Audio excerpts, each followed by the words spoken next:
counts down and it's wrong. We're live, Phil. Phil! Phil, Rosenthal!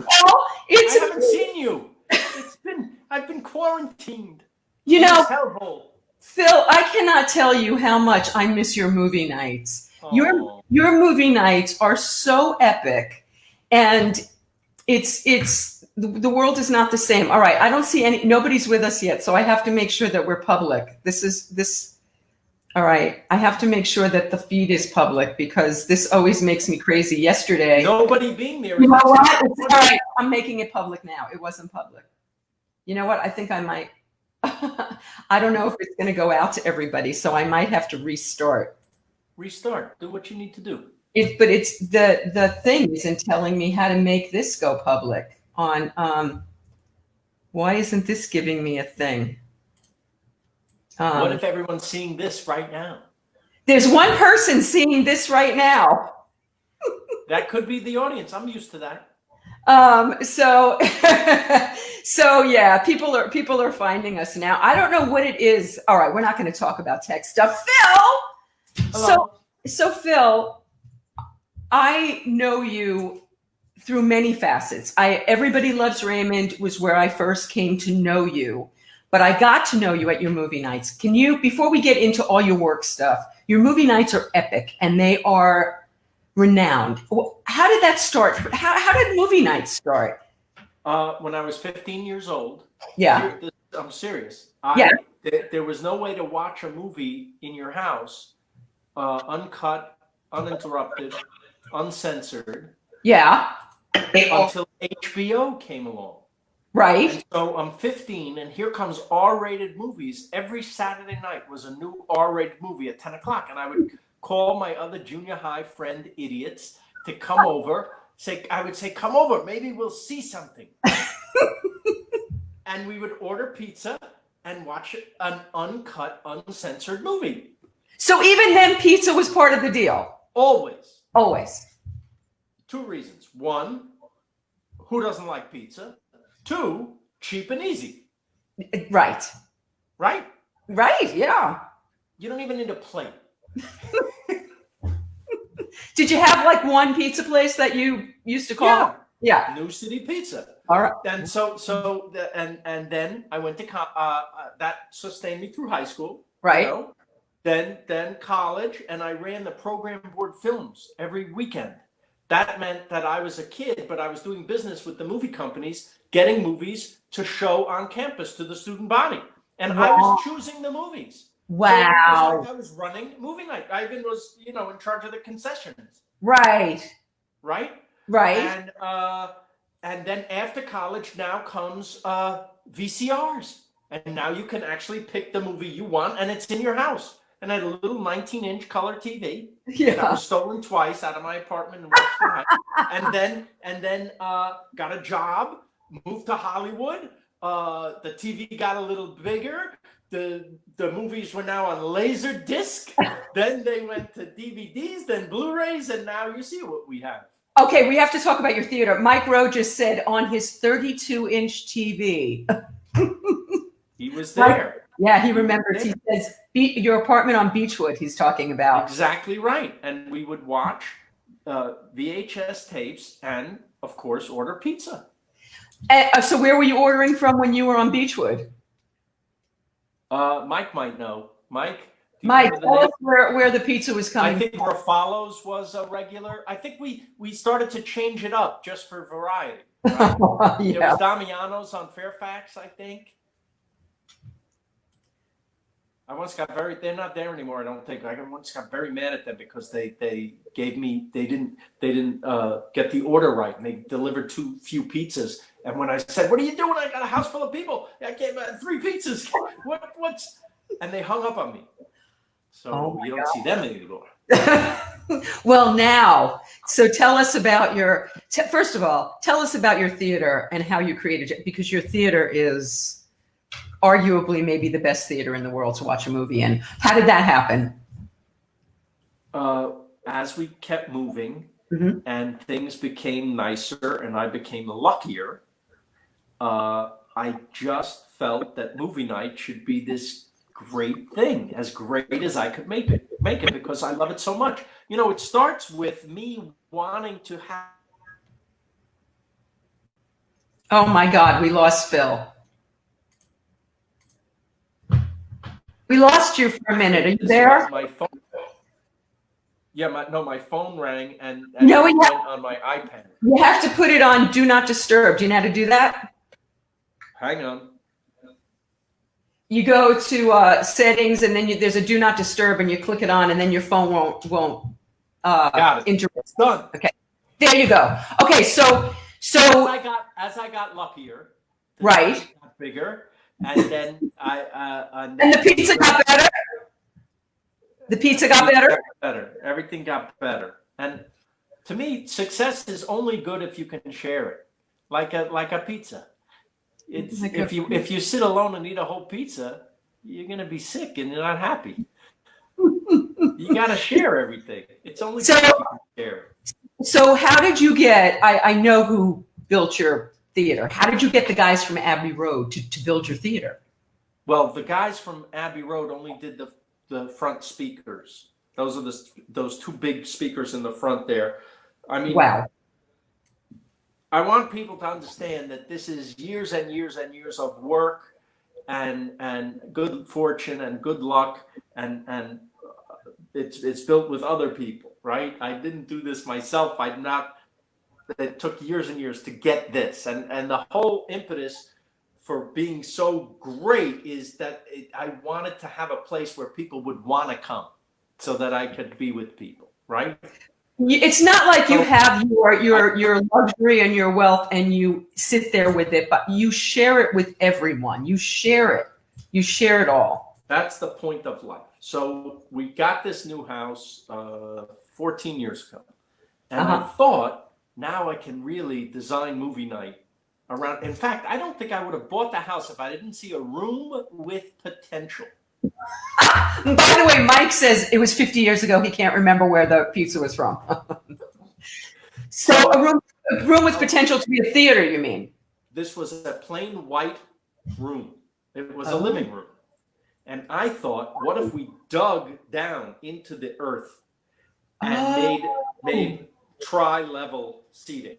That's why it is the way it is. And we made even the front comfy so that if we had more people, the carpet would have padding that thick under it and then shag onto, so it's actually comfortable to lie on the floor with pillows and watch. And a giant screen would come down from the ceiling and we'd have great sound. And I wanted, if you're going to do it, how do I get the best sound and picture?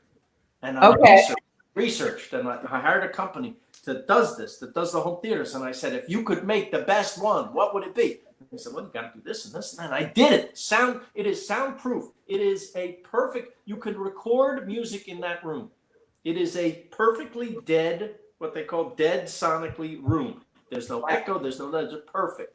There's speakers built in around you. There's 2 subwoofers. There's gorgeous, I mean, you've been in there. When there's an action sequence, the room shakes. Oh, yeah, the whole thing vibrates from the bottom. But my favorite part about your movie night, my favorite moment of movie night is when you lower the shades and it is pitch black. I have never been in a place that is true pitch black like that. Well, that's part of getting the best picture is you must have total blackness, right? Right. But movie pictures don't. So I was talking about no, they don't. Maybe for safety reasons, other reasons, but the blacker the room, the better the picture. Anyway, the technology has advanced to the point now where, you know, if you had a dedicated screening room in your house and you wanted first run movies, you had to have a 35 millimeter projector upstairs, and you had to have, according to the union rules of the projectionist union, you had to hire a person, and that person had to have a dedicated bathroom just for that person. That was a union rule. Wow. Because a lot of muckety-muck fancy people didn't want the projectionist going to the bathroom in their house. Wow. Right? So they made a union rule. Okay. So I never had 35 millimeter. I came later. So what do movie theaters have now? They have something called a digital cinema package, which is a hard drive. Right. It's about that I've big. seen your hard drive, yeah. Well, Vicki, not everybody gets to see it. But that is something you slide into the I've never seen the room downstairs where the magic. All in the basement, all the equipment, but it's the same exact equipment that movie theaters have.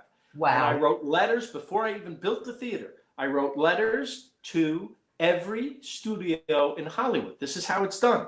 Right. May I get on what's called the Bel-Air Circuit? The Bel-Air Circuit is the list of people who are in the industry that have special permission for the movie studios to lend them a movie on opening day, sometimes earlier. Yes, I've been at your house and seen them earlier. And because now the movie night is somewhat known, and they like to preview things to our guests because we have people there who might create a little buzz about it. And so they know that. And sometimes, we get the movies early. But the best part, other than being with all of you and my friends, is sometimes we get someone associated with the film, and that's like a class afterwards. I've been there when Lena Dunham, way before Girls, came with was it Tiny Furniture? Is that what it was called? That's right. Yes. That's right. And Lena was there. She had already started filming Girls, but nobody knew anything. Yes. So I've been there with and Leon when he came with Stanley Kubrick's. How's Leon? I think he's good. Okay, good. So I just wrote him. Yeah. I've seen thrilling people in your screenings. I don't know if you were there for Peter O'Toole. I was not there. My favorite year is my favorite movie of all time. I wasn't there for Peter O'Toole. Well, I got to work with him, and when we became friends, which is, I can't even believe that I say that, but it's true. And when he came to LA, I said, would you come to movie night? I would love to. I said, which of your films can we show? And without hesitation, he said, if you show one of my films, I will not be coming. Wow. I saw Lawrence of Arabia in your place, the remaster. Yes. What did you show when Tina was there? Well, I said, so what can we, and before I finished asking what could we show, he said, Cary Grant. And I said, really, Cary Grant? And what Cary Grant? He goes, before I finished, Talk of the Town.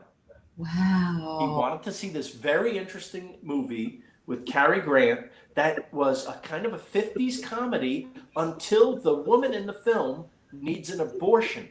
In the I didn't know that movie. You got to watch it. It's really, really good. So everybody, of course, they don't care what movie it is. Peter O'Toole's in my kitchen having pizza. God! I can't even imagine what that was like. It was. I mean, some people I didn't even tell who the guest was, and just to watch them drop dead. Oh my God! Was he like well, I mean, he's fancy, but Lainey Kazan was telling me stories about him. Was he a regular guy there? Was he Peter O'Toole? He was Peter O'Toole, right? He was wearing a white suit with a tie. And he didn't have and did he smoke his cigarette, his thing? No, he didn't smoke in the house. No. Oh, right. Okay. By that time, he couldn't smoke. He wasn't allowed. Did he drink? No, he couldn't drink either. But the most charming, wonderful, loving, beautiful people. I mean, and then after the movie, he gives a class in the movie. Oh my God! Here's why this movie is great. Here's when it came out. Here's when I saw it. And then you could ask him whatever you want. Wow! Before the movie, I always have a little music thing. Yeah. So I said to Mr. O'Toole, "You know who Beyonce is?" He said, "Who?" I said, "Beyonce. I want to show you Beyonce." And I put on a concert with Beyonce, just one number. The Better Put a Ring on It number. And Peter O'Toole was like this. Ha ha ha! Oh, like this, like he's like his world exploded. This is what life is now, Mr. O'Toole. Oh my God, I love it. And you've introduced me to a lot of great music. I believe I heard you know all the musicians. Well, no, but you're really great with finding things like Janae. Janelle Monáe? Janelle Monáe, you turned me on to. Lizzo, I discovered her. And Lizzo, you turned me on to. Lizzo. You find a lot of people. You find things quickly. I'm a big fan of talent. You are a big. So let's talk about your talent, because what I love about your talent is that we're going to talk about the fact that you started out as an actor at Hofstra and stuff, and how you met Monica. But I failed. But failing was so important, and that's a part of the story that's so important, because now you are using all of your skills. When somebody feeds Phil, you get to be everything I believe you probably aspired to be, right? You're on camera. You're fulfillment of a dream I told myself when I was 5 years old. Okay, so what was that dream when you were 5? Maybe someday I'll be on stage and make people laugh. That's it. Okay, so it had nothing to do with food. No, I didn't like food. Well, tell us why. Tell us about your mother's cooking, Phil. Do I have to? We were having such a nice time. By the way, condolences. Helen and Max are, I can't even imagine. You got Helen and Max in this season, though, right? Are they in this season? My dad is in every show. Okay. He tells a joke in every episode, and he's fantastic. And Monica is with him every show, because when I was off filming and living my dream, she, the saint, don't tell her I said this, but she went to New York to be with them and help them. And my mom passed away in October from ALS.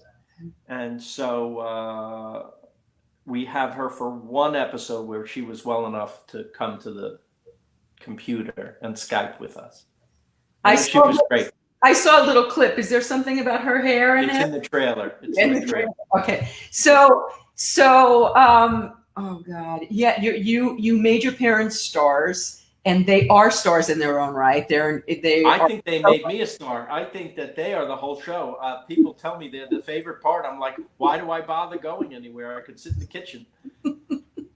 So your mom wasn't a great cook. So this whole food thing. No, I said on the first show, I'll Have What Phil's Having in the credits, I said in our house, meat was a punishment. The cuisine of our house was cheap. That was the cuisine. The vegetables. What kind of vegetables did you eat? We didn't have a lot of money. Yeah. And they both worked, so it just wasn't a priority. And I don't blame either of them. But that just wasn't, the education was the most important thing. So I hated everything. I hated the education part. I hated the not good food part. I hated everything. Show business is great, except for what, Phil?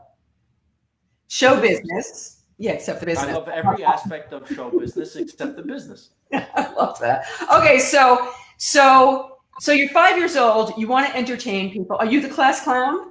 I am, but I'm a nervous class clown. In other words, school was very intimidating. Regular school, but Hebrew school was punishment on top of punishment. It's bad enough you have to go to school and have homework on top of that. And then Hebrew school, Tuesdays, Thursdays, and Sundays? Oh, God. This is like, forget whatever Hebrew school is for. You've already told me there is no God. Okay, wait a minute. We're both watching Scheisel right now. Do you understand? Can you pick things up watching? Yeah, because those people were in my family. There's a branch of my family that is that. Right. And they made me very uncomfortable. Any fanaticism, any ultra religious from any sect, okay, for me is trouble. I can't understand. I'm not prejudiced. I just don't understand. I hear you. I get you. Okay, so you're the class clown. You go into Hebrew school. You start. I'm suspended from Hebrew school because I'm such a troublemaker. I can't picture you being a troublemaker. Not only was a troublemaker, in regular school I would get picked on and pushed over, and I was last to be chosen. But in Hebrew school, I'm already an athlete.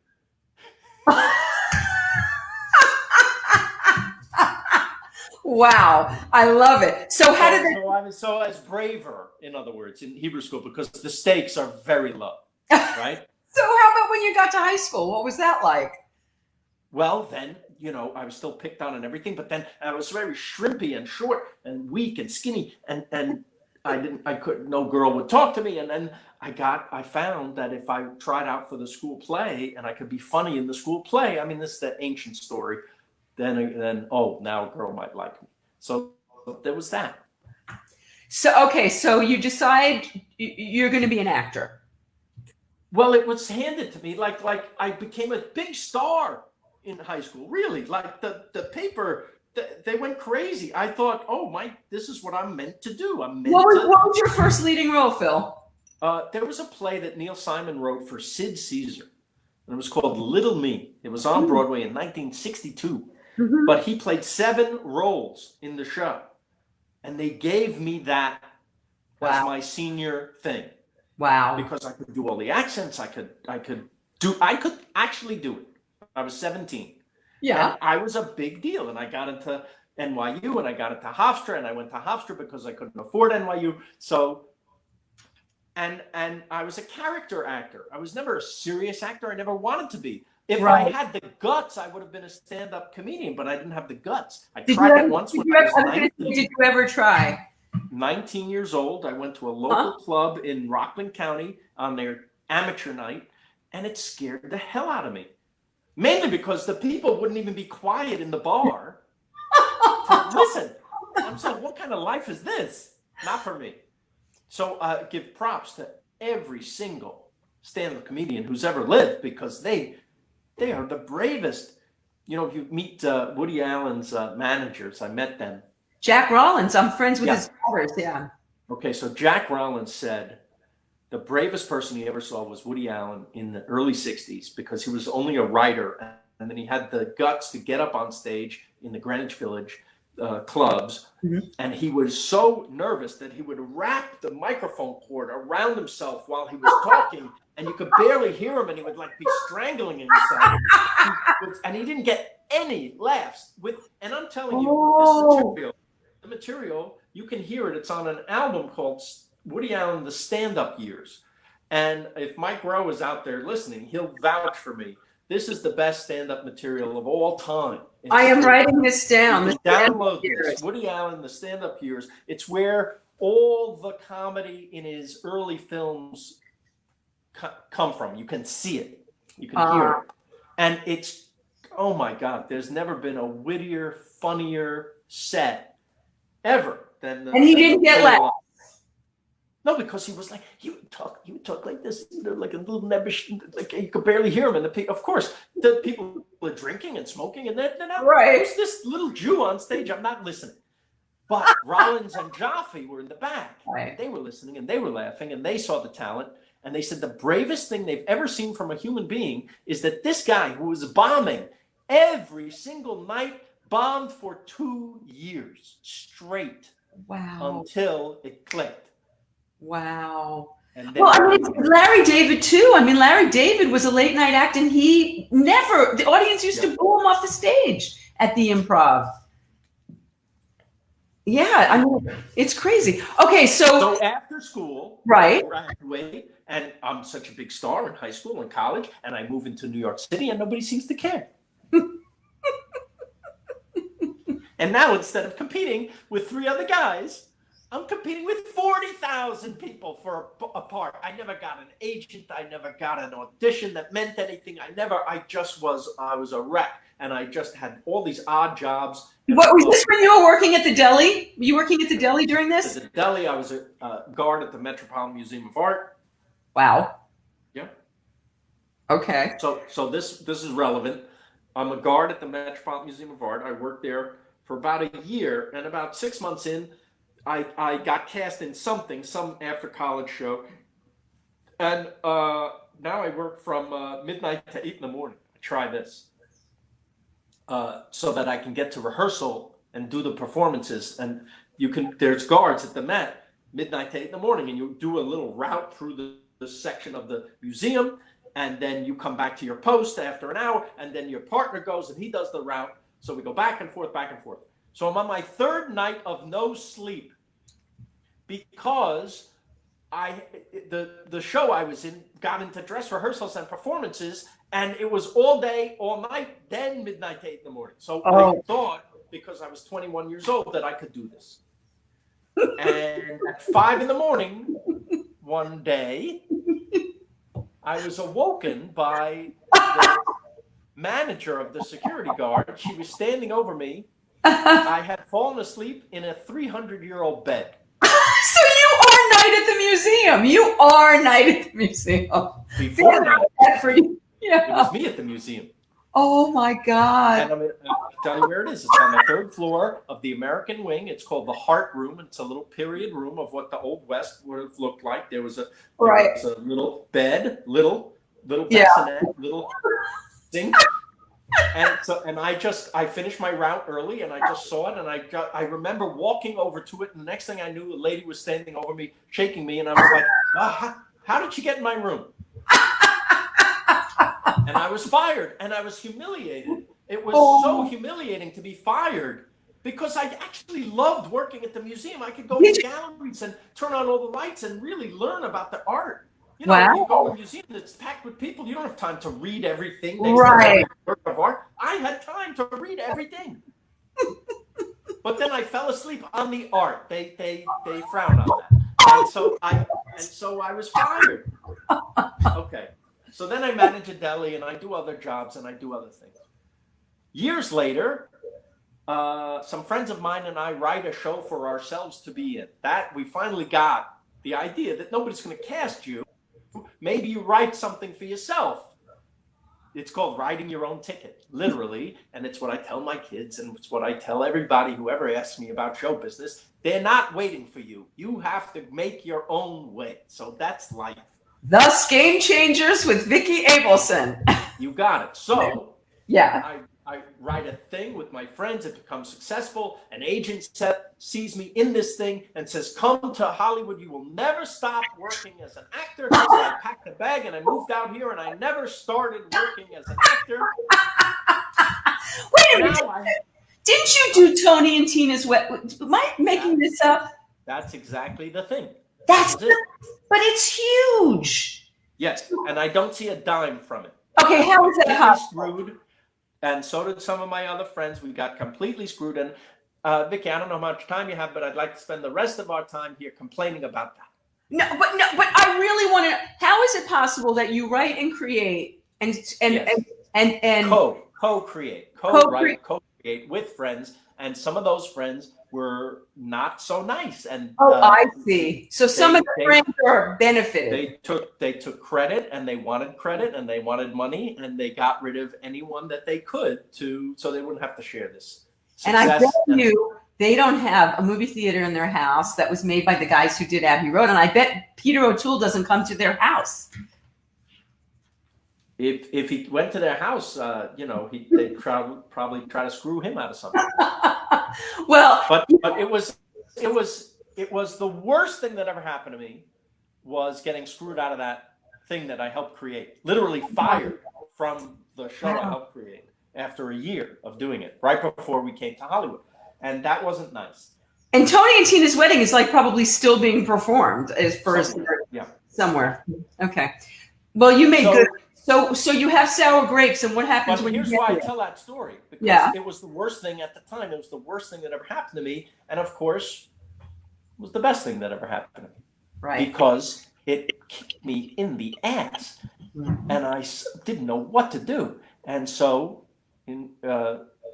necessity is the mother of invention, right? So another friend of mine, at the same time that I wrote the play with them, my friend Alan Kirschenbaum, who I knew from high school, was already a comedy writer. He said, "You want to write a screenplay?" And we wrote a screenplay together for fun.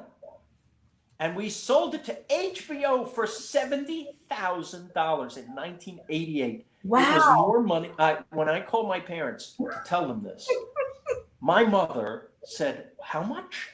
And I told her that we're going to split $70,000, and she was silent. She wasn't even happy. She just said, "Do you know we've worked our whole lives to have that in the bank?" It was like, "You little shit, you do nothing and just get this." And I Yeah. Where So they were coming from. what happened to that movie? What movie was that? That was a movie called Schulman. It was about a suburban detective. We wrote it for Alan Arkin. We were so excited. And Alan Arkin, we tried to get it to him. I don't know, it didn't even get that far because HBO said, do you have somebody in mind for this movie? We said, yes, Alan Arkin. And they said, Alan Arkin doesn't open a movie. The end. What? Yes. Wow. Adam Arkin might very well be watching this because Adam tunes in pretty much every day. So he could Well, I got to meet him. I love Adam Arkin. Alan Arkin's one of my all-time favorite actors. Me too. And we loved him. We loved the kind of dry, deadpan quality. Him and the In-Laws is one of the funniest things you'll ever see. If you need a funny movie to watch during quarantine, I recommend the In-Laws, the original. Where was I? Oh, I was getting to something. Yeah. So Alan, we write the screenplay, we get that money, very nice. Now I go from eating tuna fish for dinner to eating whatever I want because I have $35,000 and I'm a thousandaire. And you're already with Monica, right? You're already with Monica.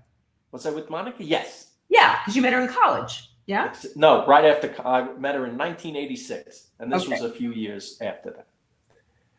By the way, I went to Hollywood to try to make it. My wife we weren't engaged or anything. We were just living together. She stayed in New York because we couldn't afford to come out together. So I said, let me try it. Like a gold, one of the gold rush guys. So let's see. And then I'll send for you my bride. I'll send for a bride. So I go, and now another friend of mine, Oliver Goldstick, whose plays I had done at Columbia Grad School. He's already trying to break into the sitcom business. He was a playwright. Right. So he says, you want to write with me? I couldn't write again with Alan because Alan already was established as a single writer. He already had a job. So I go with Oliver. We're going to write a spec script, meaning on speculation for no money, a sample script. What will we write about? Well, and had you studied screenwriting in school? Did you know what you were doing? Playwriting and play analysis and directing. And, I joked that I went for acting and the college made me take all these courses I knew I would never use, like English. Yeah. But I didn't know it, but this education I got in Hofstra was wonderful. And it served me very well in later years because I could then approach every problem, let's say on a sitcom stage, from not only a writing perspective, but from an acting perspective and a directing perspective. So it would save time later on. If I can fix a scene by saying, hey, why don't you stand over there next to her and deliver the line next to her, we don't have to rewrite everything.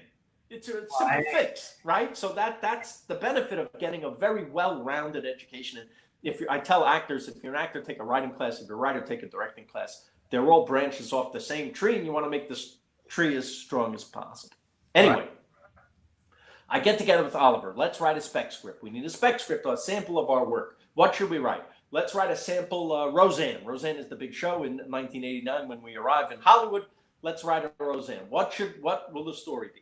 I say, what if John Goodman's character, what if he needs a second job and he takes a second job as a guard at the local museum and he falls asleep on a 300-year-old bed? And we write it. And then we send it around town, and people who read it, they go, what an imagination. That's great. And you get hired from that script. So and that's sort of the basis of everything you do, though, is that you take from your life, right? Everything is. That's all we have. I can't write Star Trek. I don't have that kind of imagination. If you do, God bless you. But if you don't, what I tell young writers is you already have it in you. All we have, right, is as writers or artists of any kind, are the lives that we've lived or are living, filtered through the way we think. And you have that. And not only do you have that, but that's what makes you unique and different from the person next to you on this side and the person next to you on that side.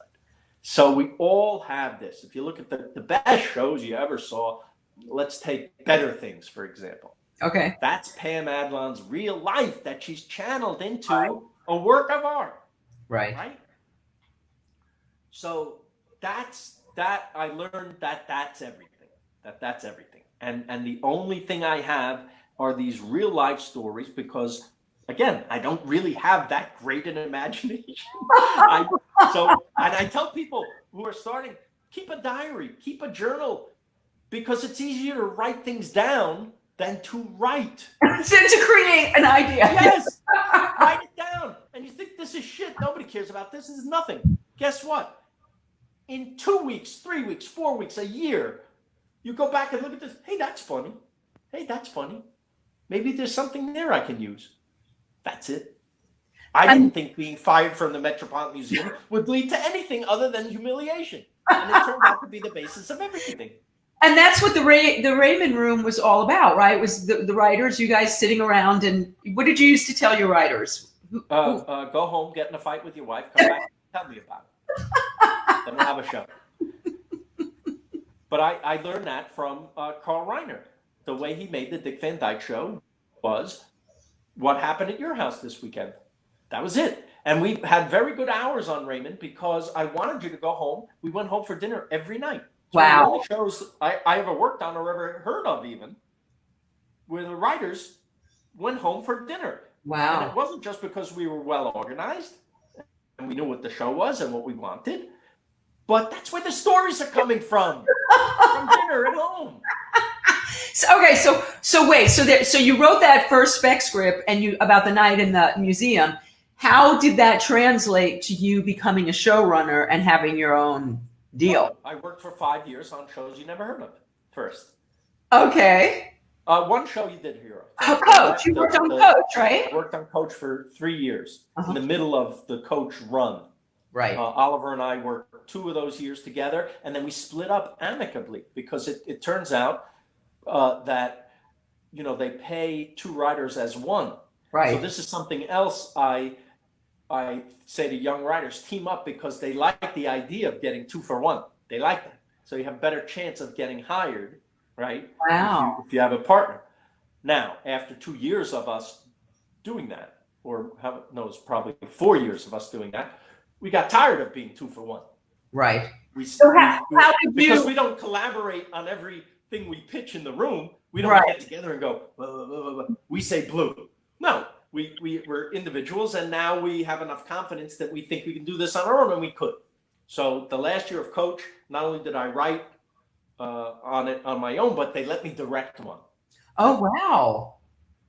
It was during that last year of Coach that I got a tape of a comedian who worked for 12 years trying to get on David Letterman, and his name was Raymond, and that's that.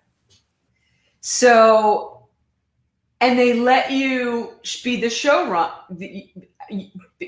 because how do you get that first showrunner gig? How did they have the confidence in you to do that?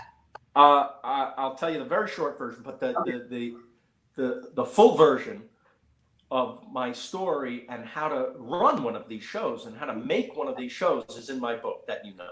I do know. You're Lucky, You're Funny, How Life Becomes a Sitcom. And I recommend people get the download because it's like having me in the car with you for 7 hours. I read that book going on a cross country from LA to New York, and I was laughing so loud that the woman next to me asked me to be quiet. Wow. Yeah, she did. I was annoying her because I was laughing so much. It's a wonderful. So it's nice if you want to annoy people. It's a wonderful book. Anyway. So the short version why did they give that to you? The thing was I was writing a very personal thing. Yes, it's based on Ray's actual life, his actual physical life, the kids, the parents who lived close by, the brother even who was a police sergeant who lived with the parents. It was all the physical layout was his life. But I didn't write the pilot with Raymond. I wrote it alone. And what I didn't know about his family, the traits of the family, I took from my family, put personal stories, things that really happened, like the Fruit of the Month Club thing that's in the pilot. That really happened. For those of you who don't know, I gave my parents Fruit of the Month, and they acted like I gave them a box of heads from a murderer. My mother actually said, I can't talk anymore. There's too much fruit now. So. Oh my God. And I put that in the pilot. And the pilot was, we all, I think, know by now, it was cast very well. The cast was genius and brilliant and wonderful, and the show got picked up. It wasn't their favorite show. Didn't have stars, big stars in it. They had shows with big stars, and we barely got on the schedule, but we did get on. And they wanted a showrunner because I had never run a show before. Oh, and I told them, uh-huh. well, I'm not going to work for somebody else on my own show. I felt very strongly about it, that I knew this material, I knew this world, it was my life, and it was very personal to me. Now, I couldn't run every show, but I knew I could run and should run that show. And so I was going to quit. And my agent said, they don't care if you quit. They're going to do the show without you. And I said, go ahead. And I hung up, and he called back the next day. Good news, they're going to let you co-run the show with an experienced showrunner, and they'll feel better. And that way you can say that you're co-running the show. Oh, I said, oh, if you put it that way, I quit. Because I knew what would happen. That co-showrunner was going to be the boss because he ran a show before. And I would be working for someone else on my own show, and all decisions creatively would be made by him. And I would have some say, but I wouldn't have the say. And I needed to have the say because I knew how it should be. Only this show, no other show. I would never have pulled this with anything else. And he said, all right, you're being an idiot, and this is it. You take it or leave it. I said, I'm leaving it. Goodbye. And I hung up, and 3 days went by of me living in the world thinking they're doing my show without me. Wow. And what am I going to do? Well, I mean, I need a job. First of all, I need another job. I was very depressed. And on the third day, they called, and they said, they're going to let you run the show. I think it's because I quit. Well, you've exerted when you know you're right. You have a lot of balls, Phil. I mean, I seem to recall. It doesn't feel like balls to me. It feels like I can't do it any other way. When I make a decision like that, and I quit once before on the show, which probably helped me get the show. I left that part out of this story, but in casting, they wanted a different actress for the wife, and I was quitting. I was like, no. We hadn't found Patty Heaton yet, but I knew this person was not right, and I was going to quit again.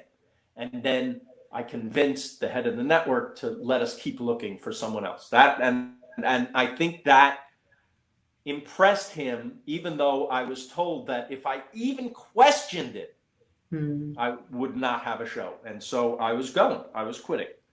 And I think, sometimes when you stand up to the king, if you do it with deference and you do it not like an asshole, and you have facts to back you up, right? And reasoning, if they're not Donald Trump, they may listen to you. You've done that in other. I seem to recall there's a story from the deli where you stood up to a boss. Didn't you stand up to your boss at the deli or something? I seem to recall that you've done this before in your life. This wasn't the first time you stood up for yourself. I don't remember. Yeah, I remember being more cowardly in other situations, but this, I felt, again, when I'm doing this, I'm not brave and standing up like I'm anything. I'm shitting in my pants. I'm a nervous wreck. I don't like doing this. Who likes confrontation of any kind? Who likes that? So I didn't want to do this. I didn't want to, but I felt so strongly that this was going to fail unless I got my way. Really felt. All right. So this happens again in Russia, as I recall. Okay. Yeah. So now you take Raymond and you make Exporting Raymond, and you go to Russia and you're turning it into a sitcom in Russia. And now you're running into walls all over the place in Russia. And I believe you stood up there too. Yeah. The stakes were lower because I was in Russia. They invited me. They invited me to come to help them turn my show into Everybody Loves Raymond. And I loved that idea. And I said, I will do it. This was the year 2010. Was that it? Yeah. And I said, I'll come if you let me document the whole thing, because I thought it'd be interesting. Right. And what I didn't realize was how funny it was. And it's funny because here's someone who thinks they're an expert in something, who goes to a land where nobody cares. I remember you had some wonderful conversations with the costume designer, and lots of The costume designer she wanted to be the showrunner.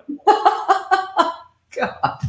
So Phil, so let's fast forward, because I know we have to get to talk about food in the pandemic and all of that stuff. But before we get to all of that, I want to talk about how you got this dream come true. Okay, so during Raymond, very quickly, end of season 1, I say to Ray, "Where are you going on your hiatus?" He goes, "Oh, I go to the Jersey Shore." I said, "That's nice. You ever been to Europe?" He goes, "No." I said, "Why not?" He goes, "I'm not really interested in other cultures." Even his own culture, even Italian, he's not interested. And a light bulb went off. I thought, oh, we got to do an episode where we send you over there with that attitude, and you change there and come back with my attitude. Wow. Of getting woke by the idea of travel and seeing how great it is and how it's the most mind-expanding thing in life and how wonderful it is and how it changes your perspective. Stop a second, because you have to tell people that even when you didn't have any money, you were traveling like a lunatic, right? You were always traveling, right? I didn't travel until I was 23 years old. I didn't go anywhere. We didn't have any money at all. And when I was 23, that was before the writing thing. I was, pretty much a temp worker. But I got a job for a DHL courier, which didn't have their own planes then. They sent all their mail overseas as one coach passenger's excess baggage, and all you had to do was take all the luggage tags and drop them off at the whatever city you were going to. In my case, it was Zurich, and there would be a guy holding a DHL sign, and you give him the luggage tags, and your flight is free both ways. You do the same thing coming back, and you have 2 weeks. That's your time. And I stayed in hostels and pensiones and changed my life, because it was, even with no money, the greatest thing that ever happened to me. What was what makes travel the greatest thing that's ever happened? Why is it great, Phil? I have to tell you. I know, because have you been to Paris, France? Have you been to Florence, Italy? No, but I mean, your answer, I know, is always about the people, right? It's always about the people that you. I went to Paris. My mind was blown. The food, the sights, the atmosphere, the people, super friendly. This is 1983. Took an overnight train from there, 3rd class compartment, where 3 sets of bunk beds are on each side of the compartment. So my friend and I are in 2 of the bunk beds, and across the way is this couple who are my age, a girl and a boy, who are traveling for fun from Florence, and now they're going back to Florence. She speaks a little English, he speaks none. They're friendly. I go to the bar car and I buy a bottle of cheap wine, and we stay up all night talking. They write in my journal where I should go when I'm in Florence. They draw a picture. What's the picture? The Duomo. Maybe you should see that. Yeah, like you're gonna miss it. and their bakery where they work with the family. And so of course I'm going. And I go to the bakery and I meet the father. This is 1983, okay? When people like Americans. In fact, he looks at me and goes, "American, John Wayne." He sits me down and gives me every single thing they make in the bakery to eat. And then when people, you can't even imagine that this might happen anymore. The people on the street, because there's an American boy, the lady who makes pasta next door comes out with a hot plate of pasta with sauce for me.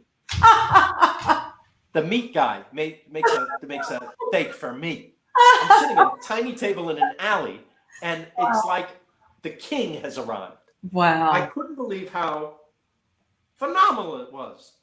And I fell in love with this couple, and we stayed in touch for many years. And if you saw that episode of I'll Have What Phil's Having, when I go to Florence, I reconnect with them, and we've stayed connected. That is the best part of travel. And even though it's the very best thing, there's on the list 2, 3, 4, 5, 6, 7, 8 other things about travel that make it worthwhile, even if you never made a friend. That episode is it's perfect. It's absolutely perfection. Every single thing about it is, I mean, all of them are fantastic, but that is a piece of perfection, from the humor to the humanity to the food to the location. Everything about it is a work of art. It just really is. But so getting back to Raymond, right. So that's my experience, right? Okay. That's how I feel about travel. Now, it takes about 3 or 4 years to, number one, convince CBS that we should go do this episode in Italy, a 1-hour special episode. And it takes that long to convince Ray Romano to get on a goddamn plane because he's afraid. Really? He'd never been overseas. Oh. Okay.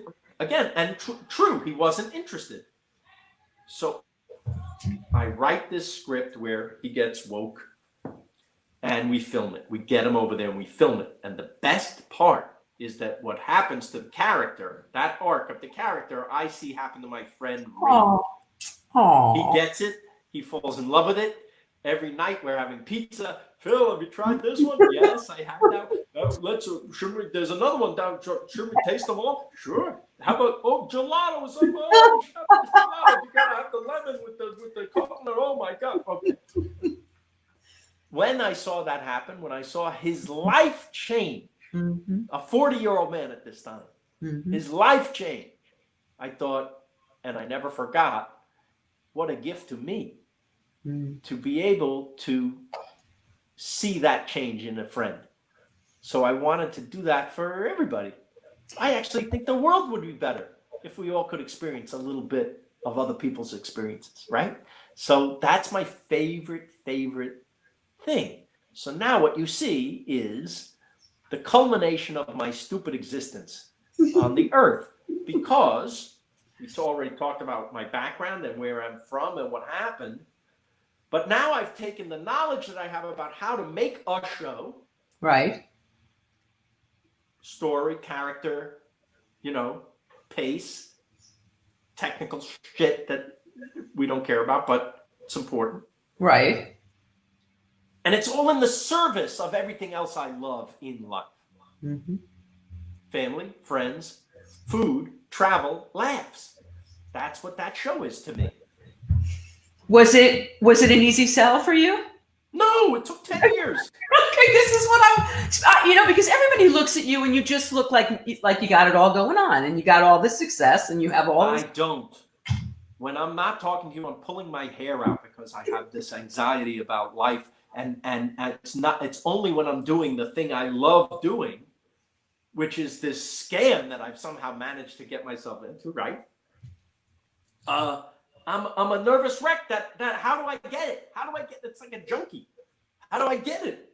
Gotta get it. I remember when you came to do Women Who Write, it was in 2011, I believe. And Monica, I remember she pulled me over and she said, I said, wow, you guys, you just have everything. Phil, whatever he wants. She goes, no, he's making me crazy. You were like writing a bunch of shots, like things weren't clicking for a little bit there. Before when Raymond was over, and that was nice and went very, very well, better than anyone could have dreamed. But when we graduated from that experience, we were in a world again where nobody cares, where I swear to God, the business changed. In other words, this was a nice family show. It had a little edge to it. It was aimed at adults, but it was never, ever, what's the word? Risque in a way that crossed the line. In other words, you could watch it with your kids, and whatever risque jokes we had went over the kid's head, and you could sit there with your parents and their parents even, and it wouldn't be offensive. And what I found afterwards were that show not really valued. They want the hip, edgy, sexy, young shows. And so it's not for lack of trying that I didn't do another sitcom. I tried. I wrote several pilots again that they did not want, and the shows they wanted me to run or take over, I didn't want. I didn't want that because it's not my wheelhouse. I didn't know how to. It's not that I was snobby and said I can't do a sex joke. It's just not. I'm not good at it. Mm-hmm. You know, I'm sure my wife can tell you more about that. But and so I was knocking my head against the wall to the point where I said, you know, if I'm going to knock my head against the wall, I may as well pick a wall I really, really want. And so that thing about Italy, the Italy show with Raymond, that never left. And so I started making little videos of the places I went, and even just locally, and talk about. And I realized the way to get people to travel two ways, and it's in the show now: food and maybe laughs. That's it. So how did you go about selling it? Because I know it wasn't an overnight sell. I went to every network. I'll have what Phil's having was your. By the way, when you tell your agents that you want to do a food and travel show, it's as if you came into their office and pooped on their desk. If you come from where I come from, you have to write another sitcom so we can make some money. Yeah, but I want to do this. I'm tired of trying that. You know, I want to. It's not like I'll never write another sitcom that might go, but I want to do this because I think I can put the elements of a sitcom in this, which you have.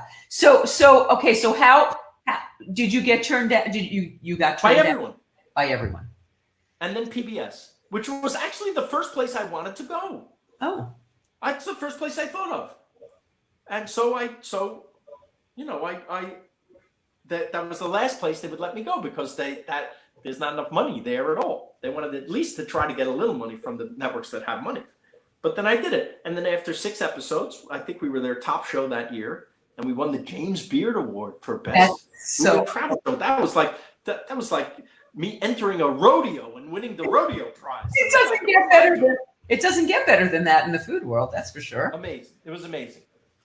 And then the show wasn't picked up because they couldn't afford it.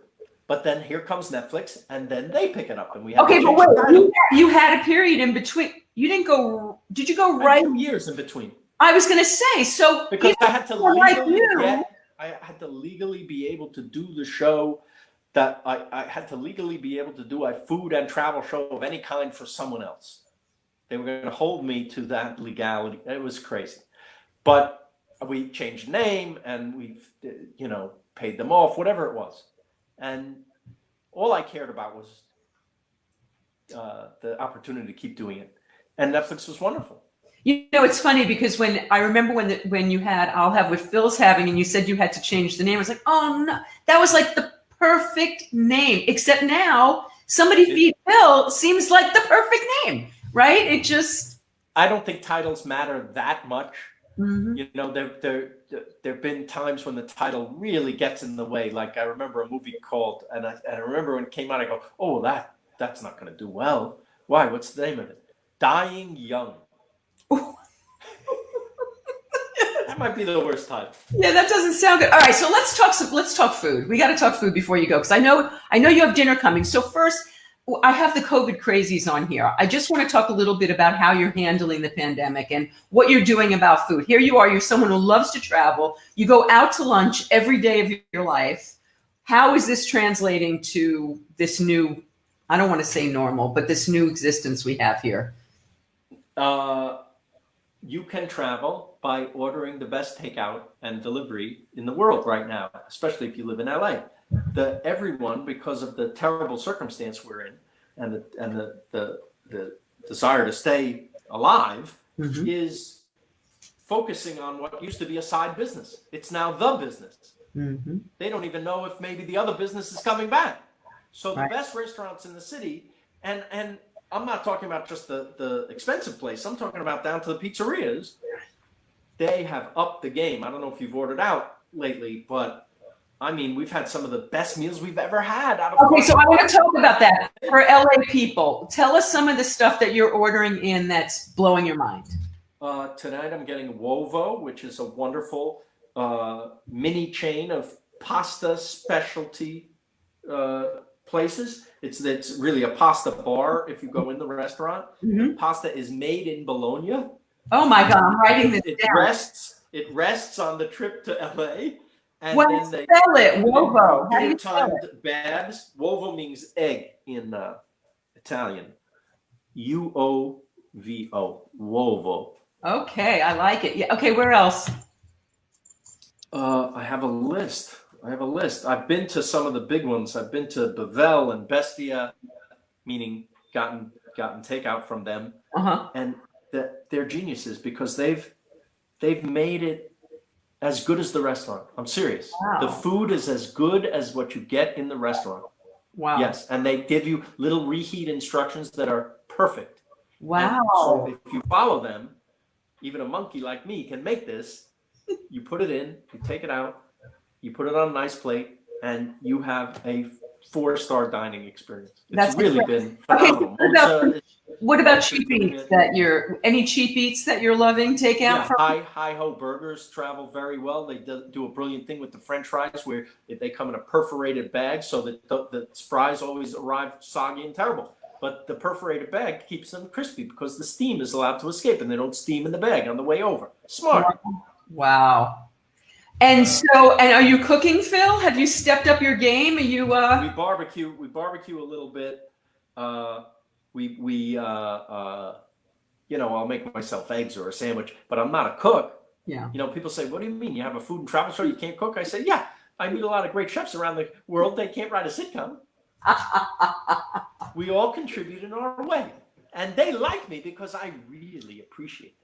Yes, you do. All right, so let's talk about season 3 of Somebody Feed Phil. So let's talk about. So you go to Montreal. Wait, did you get to film all the shows you had contracted for? Yeah. So in fact, we did 2 seasons, 10 episodes, 5 and 5, and we got them all filmed by the second week of January, and so just under the wire. Yeah. Wow. And it was scheduled that way, just by luck. And of course, the editing and the voiceover and all that we could all do remotely. Wow. Oh, did you do a lot of stuff after lockdown? Did you still have stuff to do? We always do because there's narration in the show. So right. There's voiceover, right?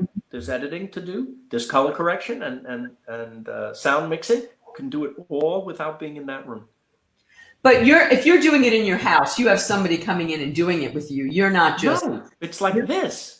It's a better version of this, but they'll do a cut of the show, an edit of the show, and then send it to me, and then I'll watch it on my screen, and then I'll make notes. And then there's even a technology where we can watch the screen that they're editing on together. Wow. And we do that for the final pass, and we make tiny adjustments. Okay, so I know the cities that you're going to. So let's talk about Montreal for a second, because I've been told that they have the best bagels. I find this hard to believe. How do you feel about the bagels in Montreal? They're now my favorite bagels. Stop! More than you can order them. You can order them. It's from Saint Viateur. So they're the water that they boil them in first is there's a little honey in the water, just a little. And then they're baked in a wood oven. And I'm telling you, and maybe it's because I got to have them right out of the wood oven, so they were crispy on the outside and really soft and tender, like a donut on the inside. They were. It's a different thing. It's like pairing New York pizza, Chicago pizza. So this bagel, it's got more a kind of more rustic feel to it, and it's got a little bit of that kissed by the wood fire thing going for it. But you don't put lox and cream cheese on one of those. You do? Yeah. You do? Yeah. Wow. Oh, yeah. You put everything. Put whatever you want on it. What else in Montreal blew your mind?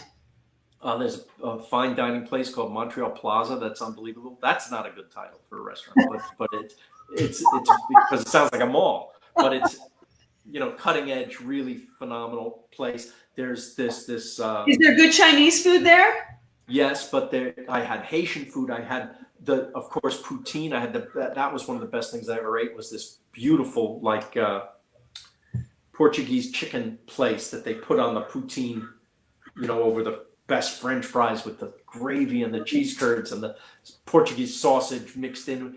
Oh my God. All right. It's an hour flight from New York, Montreal. An hour flight, and you feel like you went to Europe. Wow! Right? It's a very underrated place, and the food scene has exploded there. It's wonderful. How about so Chicago pizza versus New York pizza? Great. What did you, It's not what the did you same love in as gold. Chicago? I don't have to pick a favorite. It's a completely different thing. No. And I mean, love but what did you love in Chicago aside from pizza? aside from pizza, there's an Italian restaurant there from a woman named Sarah Grunenberg, and she's a James Beard winner, and she has an Italian restaurant called Monteverde. And the food there, she makes all the pasta in-house. She has Italian grandmothers behind the bar, so you sit at the bar and you can watch it like a show. Them making the pasta handmade, and then here it is for you.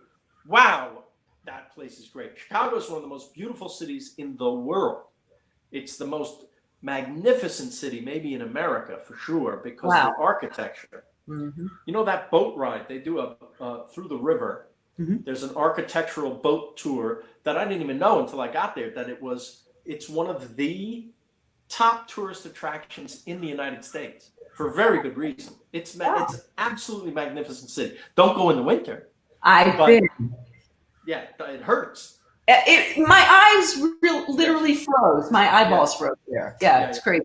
But what a place. What a great place. I love it. And Seoul, how was Seoul for you?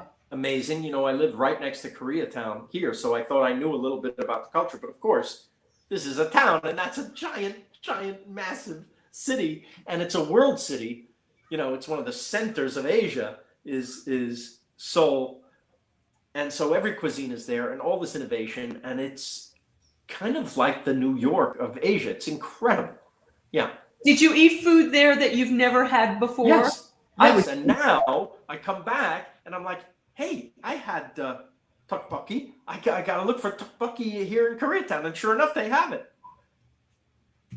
So that's another reason to travel. You find stuff that you love, and then because we have such diversity here in America, there's probably someone making that from where they come from. Wow. Okay, and Marrakesh, eating with your hands? Were you eating with your hands? I did a lot of eating with my hands. I ate also with a fork once in a while, but it was phenomenal. I rode a camel, which I don't advise. I wasn't crazy about this form of transportation. The camel is not. The handlers have to make the camel bend down so you can get on it. So they have to kneel down. They don't like this. So you come over the camel, and the camel's like, like this, yelling. I was like, I'm not getting on that. He doesn't want me. He obviously doesn't want me. Would you get in an Uber if the man was screaming? Oh my! But you did. You had to, so you did it. Yeah. It's not comfortable. It's like punching your undercarriage. The entire.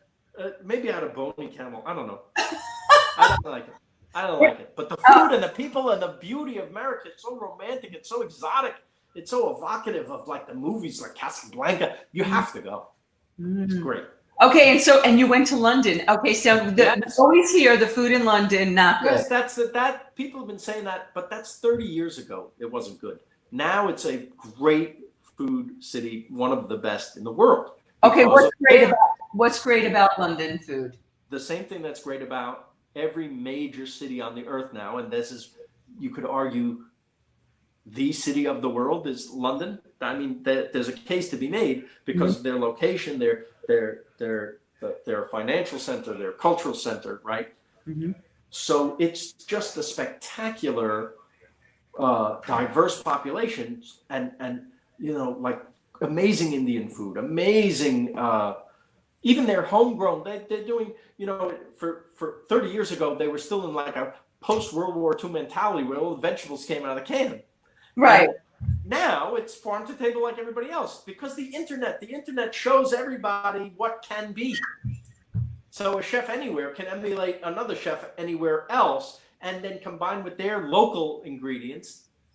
As long as you have the values of caring about fresh, right? And organic and nice and flavorful, anything's possible. And I love the mashups that are all over the world. The influences when they do this, you know, it's just like people.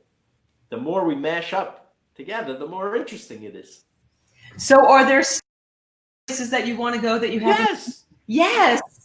And I've done a total now. I filmed 28 episodes of this thing. And so I barely scratched the surface of the earth. I thought I was starting with Earth's greatest hits, right? I haven't even hit them all. I haven't been to India yet. I haven't been to Australia or New Zealand yet on the show. I haven't been to, there's a lot. So I hope, first of all, we want the world to return to us, which I believe it's going to happen. I believe that, if you watch the show, it shouldn't be with the idea that, I missed what it used to be, but with the eye towards, wait, it's going to come back. There'll be a vaccine. There'll be things. And the reason I'm confident in this is because it's happened every other time. Right. We've come back. So how are you come back again? So watch the show and plan your vacation.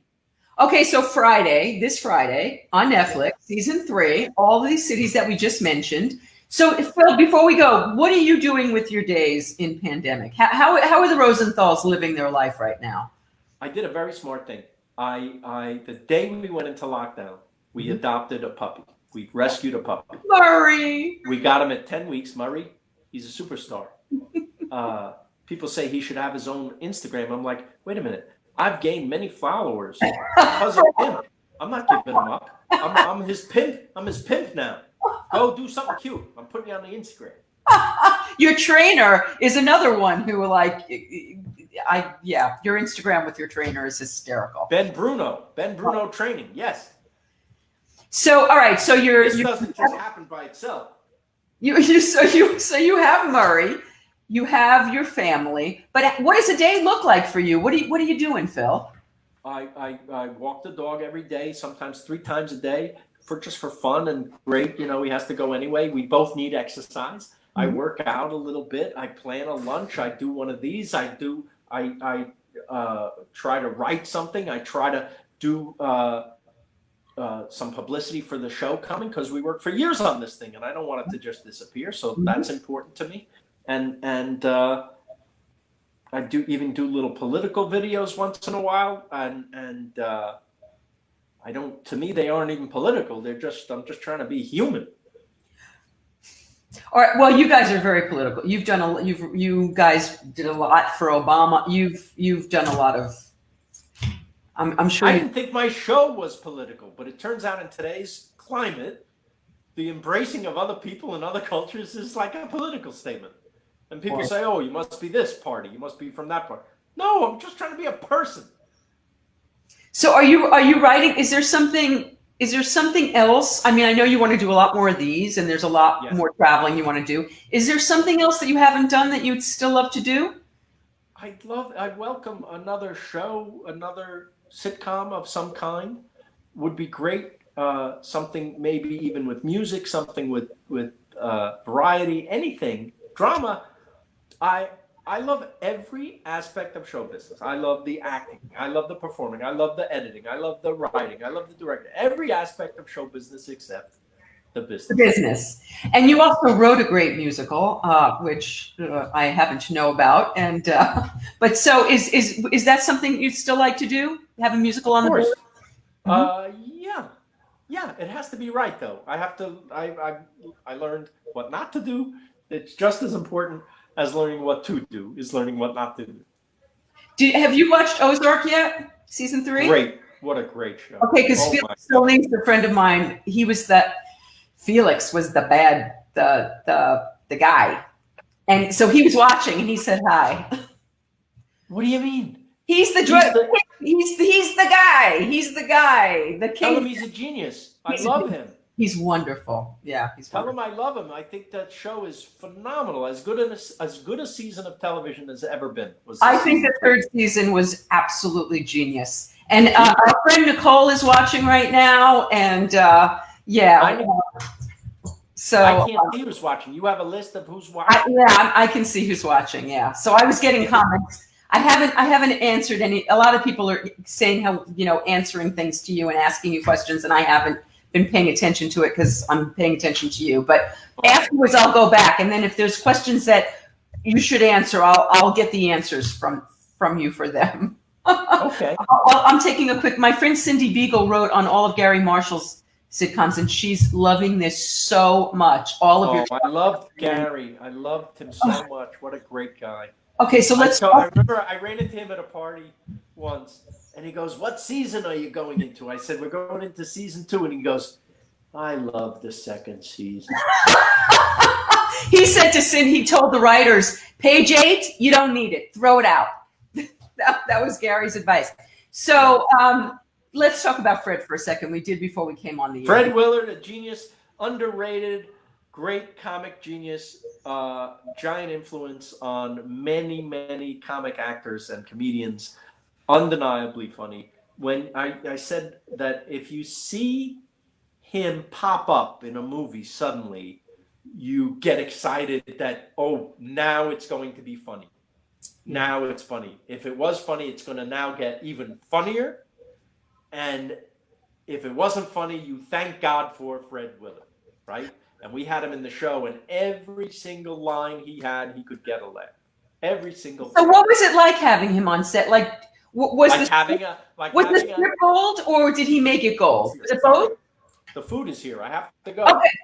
So did Fred make gold from the script? Was it already gold? Did he make it golder? How was that?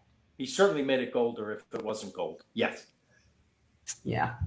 Well, Phil, thank you so much for doing this. I love being with you. It's so nice to see you, and this was such a nice time, and you're very good at this. And thank you. Send my love to all the Rosenthals, and I'll see Monica next Wednesday. You're my witness. Monica's coming on. Now you're going to get the real truth. It's all her. It's all her. She's going to tell you. Enjoy your dinner. Thank you. You too, everybody.